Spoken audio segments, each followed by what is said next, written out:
اعوذ باللہ من الشیطان الرجیم بسم اللہ الرحمن الرحیم۔ سورۃ الکوثر کا مرجب عمل۔ ہر مشکل جائز مقصد کے پورا ہونے کے لیے وظیفہ۔ سورۃ الکوثر قرآن پاک کے 30ویں پارے کی سورت ہے۔ یہ 3 آیات پر مشتمل ہے۔ اس کو پڑھنے کے بے شمار فضائل اور برکات ہیں۔ سورۃ الکوثر پڑھنے سے اللہ تعالیٰ ہر مشکل، ہر تنگی سے نکالنے کا راستہ بنا دیتے ہیں۔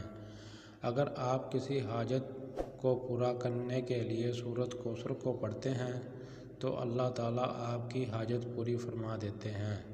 پڑھنے کا طریقہ: پہلے 2 رکعت نماز نفل حاجت کی نیت سے ادا کرنے ہیں۔ ہر رکعت میں 1 مرتبہ سورۃ فاتحہ پڑھنے کے بعد 11 مرتبہ سورۃ کوثر اور 11 مرتبہ سورۃ اخلاص پڑھنی ہے۔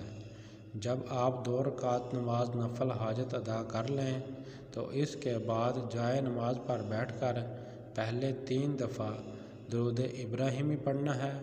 اس کے بعد آپ نے 129 مرتبہ سورۃ کوثر کو پڑھنا ہے۔ جب پڑھ لیں گے تو آپ نے آنکھیں بند کر کے مکمل توجہ سے اللہ تعالیٰ کا ایک اسم مبارک یا سمیع یا سمیع یا سمیع کو 100 مرتبہ حاجت کا تصور ذہن میں رکھ کر پڑھنا ہے۔